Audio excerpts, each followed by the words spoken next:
ಕರವೇ ನಡೆಸ್ತಾ ಇರುವಂತಹ ಪ್ರತಿಭಟನೆ ತೀವ್ರವಾದ ಸ್ವರೂಪವನ್ನ ಪಡ್ಕೋತಾ ಇದೆ. ಬೆಂಗಳೂರಿನಲ್ಲಿ ಕರವೇ ನಡೆಸಿದಂತಹ ಪ್ರತಿಭಟನೆ ಬೆಳಗಿನಿಂದಲೂ ಕೂಡ ಬಹಳ ಜೋರಾದಂತಹ ಪ್ರತಿಭಟನೆ ನಡೀತು ಅರುಣ್. ಯಾಕಂದ್ರೆ ನಾರಾಯಣಗೌಡ ಅರೆಸ್ಟ್ ಆಗ್ತಾ ಇದ್ದಂತೆ ಪ್ರತಿಭಟನೆಯ ತೀವ್ರತೆ ಕೂಡ ಜೋರಾಗುತ್ತೆ. ಅಲ್ಲಿ ದೃಶ್ಯದಲ್ಲೂ ಕೂಡ ನಾವು ನೋಡ್ತಾ ಇದ್ದೀವಿ. ಬೆಂಗಳೂರಿನ ಪ್ರತಿ ಏರಿಯಾಗಳಲ್ಲೂ ಸ್ಪ್ರೆಡ್ ಆಗಿದ್ದಾರೆ, ಅಲ್ಲಿ ಹೋರಾಟ ನಡೆಸ್ತಾ ಇದ್ದಾರೆ. ಎಲ್ಲಿ ಇಂಗ್ಲಿಷ್ ಬೋರ್ಡ್ಗಳು ಕಾಣಿಸುತ್ತೋ ಆ ಬೋರ್ಡ್ಗಳಿಗೆ ಮಸಿ ಬಳಿತಾ ಇದೆ. ಕನ್ನಡ ಭಾಷೆಗಾಗಿ ನಡೀತಾ ಇರುವಂತಹ ಕರವೇ ಹೋರಾಟ ಮತ್ತೊಂದು ಹಂತಕ್ಕೆ ತಲುಪಿದೆ. ಇವತ್ತು ಕನ್ನಡಿಗರ ತಾಳ್ಮೆಯ ಕಟ್ಟೆ ಒಡೆದು ತೀವ್ರಗತಿಯತ್ತ ಸಾಗ್ತಾ ಇದೆ ಹೋರಾಟ. ಈ ಬಗ್ಗೆ ಇನ್ನಷ್ಟು ಡೀಟೇಲ್ಸ್ ಕೊಡ್ತಾರೆ ನಮ್ಮ ಪ್ರತಿನಿಧಿ ಮಮತಾ ಲೈವ್ ನಲ್ಲಿದ್ದಾರೆ. ಮಮತಾ, ನೀವಿರುವಂತಹ ಜಾಗದಲ್ಲಿ, ಆ ಸ್ಥಳದಲ್ಲಿ ಯಾವ ರೀತಿಯಾಗಿ ಪ್ರತಿಭಟನೆ ನಡೀತಾ ಇದೆ? ಹತ್ತಿಕ್ಕುವಂತ ಕೆಲಸ ಆಗ್ತಾ ಇದೆಯಾ ಹೇಗೆ? ಅರುಣ್, ಒಂದು ಕಡೆ ರ್ಯಾಲಿ ಬರ್ತಾ ಇದೆ, ಇನ್ನೊಂದು ಕಡೆ ಮಹಿಳಾ ಕಾರ್ಯಕರ್ತರಿಂದ ಪ್ರತಿಭಟನೆ ಜೋರಾಗಿದೆ. ಸದ್ಯಕ್ಕೆ ನಾವು ಯಲಹಂಕ ಬಳಿಯಲ್ಲಿರುವಂತಹ ಮಾಲಾ ಫೇಶೈ ಏನಿದೆ ಅಲ್ಲಿ ಇದ್ದೀವಿ. ಅದರ ಮುಂಭಾಗದಲ್ಲಿ ಮಹಿಳಾ ಕಾರ್ಯಕರ್ತೆಯರು ಈಗಾಗಲೇ ಪ್ರತಿಭಟನೆಯನ್ನ ಮಾಡ್ತಾ ಇರುವಂತದ್ದು. ಒಂದು ಕಡೆ ನಾರಾಯಣಗೌಡರ ನೇತೃತ್ವದಲ್ಲಿ ಪ್ರತಿಭಟನೆ ರ್ಯಾಲಿ ಬರ್ತಾ ಇದ್ರೆ, ಇತ್ತ ಮಹಿಳಾ ಕಾರ್ಯಕರ್ತರು ಎಲ್ಲರೂ ಕೂಡ ಮಾಲಾ ಫೇಶಿಯಾಗೆ ಮುತ್ತಿಗೆ ಹಾಕುವಂತಹ ಕೆಲಸವನ್ನ ಮಾಡಿದ್ರು. ಆದ್ರೆ ಪೊಲೀಸರು ಕೂಡ ಅವ್ರನ್ನ ತಡೆದ್ರು. ಸದ್ಯಕ್ಕೆ ಅವರು ಈ ಮಾಲ್ ಮುಂಭಾಗದಲ್ಲೇ ಕುಳಿತು ಪ್ರತಿಭಟನೆಯನ್ನು ಕೂಡ ಮಾಡಿದ್ರು, ಜೊತೆಗೆ ಮಲ್ಕೊಂಡು ಪ್ರತಿಭಟನೆಯನ್ನ ಮಾಡಿದ್ರು. ಯಾವುದೇ ಕಾರಣಕ್ಕೂ ನಾವು ಇಲ್ಲಿಂದ ಎದ್ದೇಳೋದಿಲ್ಲ. ಈಗಾಗಲೇ ಈ ಮಾಲಾ ಫೇಶಿಯಾ ಏನಿದೆ ಆ ಮಾಲ್ ವಿರುದ್ಧವಾಗಿಯೇ ಒಂದ್ಸಲ ಇಲ್ಲಿ ಇಂಗ್ಲಿಷ್ ಬೋರ್ಡ್ ಇದೆ, ಅದಕ್ಕೆ ಮಸಿ ಬಳಿಯೋದಕ್ಕೂ ಕೂಡ ಮುಂದಾಗಿದ್ರು. ಅಂತಹ ಸಂದರ್ಭದಲ್ಲಿ ಮಾಲಾ ಫೇಶಿಯಾ ಕೋರ್ಟ್ ಮೆಟ್ಟಿಲೇರಿತ್ತು. ಹಾಗಾಗಿ ಈ ಮಾಲನ್ನೇ ಟಾರ್ಗೆಟ್ ಇಟ್ಕೊಂಡಿರುವಂಥದ್ದು. ಹೀಗಾಗಿ ಇಲ್ಲಿ ಕನ್ನಡದ ಬಳಕೆ ಎಲ್ಲೂ ಕೂಡ ಇಲ್ಲ, ಇಂಗ್ಲೀಷನ್ನೇ ಬಳಕೆ ಮಾಡಲಾಗ್ತಾ ಇದೆ. ಏನು BBMPಯಿಂದ 60%ನಷ್ಟು ಕನ್ನಡ ಬಳಕೆ ಮಾಡಲೇಬೇಕು ಅಂತ ಹೇಳಿದ್ರು ಕೂಡ ಆ ರೂಲ್ಸನ್ನು ಬ್ರೇಕ್ ಮಾಡಿ ತಮಗಿಷ್ಟ ಬಂದ ಹಾಗೆ ಬೇರೆ ಬೇರೆ ಭಾಷೆಯಲ್ಲಿ ಬಳಕೆ ಆಗ್ತಾ ಇದೆ ಬೋರ್ಡ್. ಹಾಗಾಗಿ ಇದನ್ನ ನಾವು ಸಹಿಸೋದಿಲ್ಲ. ಯಾವುದೇ ಕಾರಣಕ್ಕೂ ಕೂಡ ಇಲ್ಲಿ ಬೇರೆ ಬೋರ್ಡ್ ಇರಬಾರ್ದು, ಕನ್ನಡದ ಬಳಕೆ ಆಗಬೇಕು ಅನ್ನುವಂತಹ ನಿಟ್ಟಿನಲ್ಲಿ ಮಹಿಳಾ ಕಾರ್ಯಕರ್ತೆಯರು ಈಗಾಗಲೇ ಬಂದು ಪ್ರತಿಭಟನೆಯನ್ನು ಮಾಡಿದ್ರು. ಆದರೆ ಪ್ರತಿಭಟನೆ ಸಂದರ್ಭದಲ್ಲಿ ಪೊಲೀಸರು ಕೂಡ ಅವ್ರನ್ನ ವಶಕ್ಕೆ ಪಡೆಯುವಂತಹ ಕೆಲಸವನ್ನು ಕೂಡ ಮಾಡಿದ್ರು. ಆದರೂ ಕೂಡ ಕೆಲವೊಂದಷ್ಟು ಮಹಿಳಾ ಕಾರ್ಯಕರ್ತೆಯರು ಪ್ರತಿಭಟನೆಯನ್ನ ಕಂಟಿನ್ಯೂ ಮಾಡಿದ್ರು. ಆದರೂ ಪೊಲೀಸರು ಈಗಾಗಲೇ ಒಂದು ಕಡೆಯಿಂದ ನಾರಾಯಣಗೌಡರ ನೇತೃತ್ವದಲ್ಲಿ ಬರ್ತಾ ಇರುವಂತಹ ರ್ಯಾಲಿ, ಅದರಲ್ಲಿ ಸಾಕಷ್ಟು ಸಂಖ್ಯೆಯಲ್ಲಿ ಕರವೇ ಕಾರ್ಯಕರ್ತೆಯರಿದ್ದರು. ರೋಡಲ್ಲಿ ಬರ್ತಾ ಇರುವಂತಹ ಸಂದರ್ಭದಲ್ಲಿ ಸೈಡಲ್ಲಿ ಯಾವ್ಯಾವ ಅಂಗಡಿಗಳಲ್ಲಿ ಇಂಗ್ಲೀಷ್ನಲ್ಲಿ ಬೋರ್ಡ್ ಇದೆ ಆ ಬೋರ್ಡ್ಗಳಿಗೆ ಮಸಿ ಬಳಿಯುವಂತಹ ಕೆಲಸವನ್ನು ಮಾಡ್ತಾ ಇದ್ದಾರೆ. ಜೊತೆಗೆ ಅದನ್ನು ತೆರವು ಮಾಡಬೇಕು, ಕೂಡಲೇ ಅದನ್ನು ಕನ್ನಡದ ಫ್ಲೆಕ್ಸ್ಗಳನ್ನು ಬ್ಯಾನರ್ಗಳನ್ನ ಹಾಕಬೇಕು ಅಂತೇಳಿ ಈಗಾಗಲೇ ಕರವೇ ಕಾರ್ಯಕರ್ತರು ಮನವಿ ಮಾಡಿಕೊಂಡು ಬರ್ತಾ ಇದ್ದಾರೆ. ಹಾಗಾಗಿ ಆ ಒಂದು ರ್ಯಾಲಿ ಬರ್ತಾ ಇದೆ.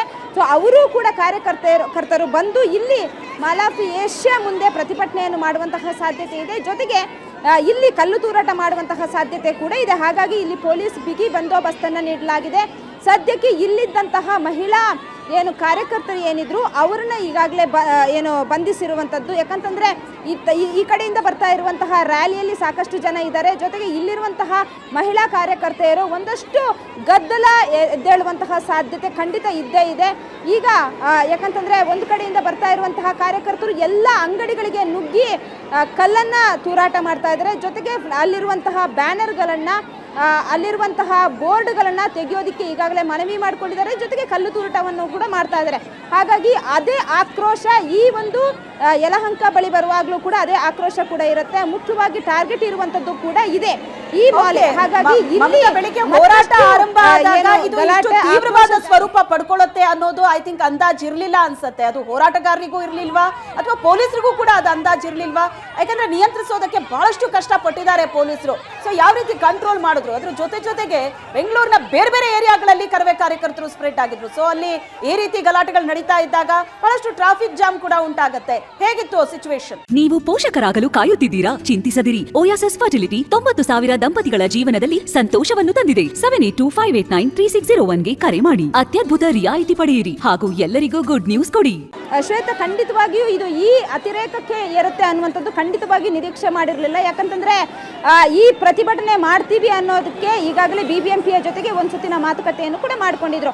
ಆಗ BBMP ಫೆಬ್ರವರಿ 27ಕ್ಕೆ ಗಡುವು ನೀಡಿತ್ತು. ಎಲ್ಲೆಲ್ಲಿ ಕನ್ನಡದ ಬೋರ್ಡ್ಗಳಿದ್ವೋ, ಇಂಗ್ಲೀಷ್ ಬೋರ್ಡ್ಗಳಿದ್ವೋ ಅದನ್ನೆಲ್ಲವನ್ನು ತೆರವು ಮಾಡಿ ಕನ್ನಡದ ಬೋರ್ಡ್ಗಳನ್ನ ಹಾಕೋದಕ್ಕೆ ನಾವು ಮನವಿ ಮಾಡ್ಕೊತೀವಿ ಮತ್ತು ಅವರೆಲ್ಲರಿಗೂ ಕೂಡ ಗಡುವನ್ನು ಕೊಟ್ಟಿತ್ತು. ಹಾಗಾಗಿ ಇಷ್ಟರ ಮಟ್ಟಿಗೆ ಇದು ಏನು ಪ್ರತಿಭಟನೆ ರ್ಯಾಲಿ ಆಗೋದಿಲ್ಲ ಅನ್ನುವಂತಹ ಒಂದು ನಿರೀಕ್ಷೆಯಲ್ಲಿದ್ರು. ಆದರೆ ಆ ನಿರೀಕ್ಷೆ ಈಗ ಹುಸಿಯಾಗಿರುವಂಥದ್ದು. ಸಾದಾಳಿ ಗೇಟ್ನಿಂದ ಅಲ್ಲೇ ಪ್ರತಿಭಟನಾಕಾರರನ್ನ ತಡಿಬೇಕು ಅಂತ ಹೇಳಿ ಪೊಲೀಸರು ಕೂಡ ಎಲ್ಲ ಬ್ಯಾರಿಕೇಡ್ಗಳನ್ನ ಹಾಕಿದ್ರು. ನಾರಾಯಣ್ ಗೌಡ್ರನ್ನ ಆಗಲೇ ಬಂಧನ ಕೂಡ ಮಾಡಿದ್ರು, ಜೊತೆಗೆ ಒಂದಷ್ಟು ಕಾರ್ಯಕರ್ತರನ್ನು ಕೂಡ ಬಂಧನ ಮಾಡಿದ್ರು. ಆದರೂ ಕೂಡ ಕಾರ್ಯಕರ್ತರು ಯಾರೂ ಕೂಡ ಇದಕ್ಕೆ ಬಗ್ಲಿಲ್ಲ. ಯಾಕಂತಂದ್ರೆ ಇದು ಕನ್ನಡಕ್ಕಾಗಿ ಮಾಡ್ತಾ ಇರುವಂತಹ ಹೋರಾಟ. ಎಲ್ಲೆಲ್ಲಿ ಕನ್ನಡದ ಬೋರ್ಡ್ಗಳಿಲ್ವೋ ಅದನ್ನ ಹಾಕಿ ಅನ್ನುವಂಥದ್ದು ನಮ್ಮದು ಮುಖ್ಯವಾಗಿ ಇರುವಂತಹ ಬೇಡಿಕೆ.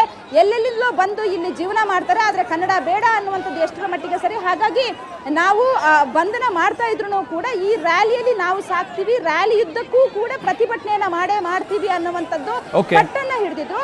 ಹಾಗಾಗಿ ಅವರು ಹೇಳಿದ ಹಾಗೆ ಇಡೀ ರಸ್ತೆಯುದ್ದಕ್ಕೂ ಕೂಡ ಇರುವಂತಹ ಅಂಗಡಿಗಳಿಗೆ ಎಲ್ಲೆಲ್ಲಿ ಇಂಗ್ಲಿಷ್ ಬೋರ್ಡ್ ಕಾಣಿಸ್ತಿದ್ವು ಅಲ್ಲೆಲ್ಲವೂ ಕೂಡ ಕಲ್ಲು ತೂರಾಟವನ್ನು ಮಾಡಿಕೊಂಡೇ ಬಂದಿದ್ದಾರೆ. ಇದು ಈ ಲೆವೆಲ್ಗೆ ಹೋಗುತ್ತೆ ಅನ್ನುವಂಥದ್ದು ಖಂಡಿತವಾಗಿಯೂ ನಿರೀಕ್ಷೆ ಮಾಡಿರಲಿಲ್ಲ. ಈಗಲೂ ಕೂಡ ಪ್ರತಿಭಟನೆಯನ್ನ ಮಾಡ್ಕೊಂಡೇ ಬರ್ತಾ ಇದ್ದಾರೆ. ಸೊ ಈಗ ಮತ್ತೆ ಒಂದಷ್ಟು ಪ್ರತಿಭಟನೆ ಅಂದ್ರೆ ಈ ಮಾಲ್ ಮುಂದೆ ಬಂದಾಗ ಮತ್ತಷ್ಟು ಪ್ರತಿಭಟನೆ ಜೋರಾಗುವಂತಹ ಸಾಧ್ಯತೆ ಇದೆ. ಶ್ವೇತಾ,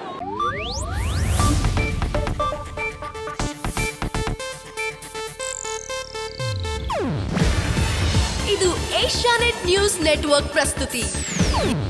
ನೀವು ನೋಡ್ತಿದ್ದೀರಾ ಏಷ್ಯಾನೆಟ್ ಸುವರ್ಣ ನ್ಯೂಸ್.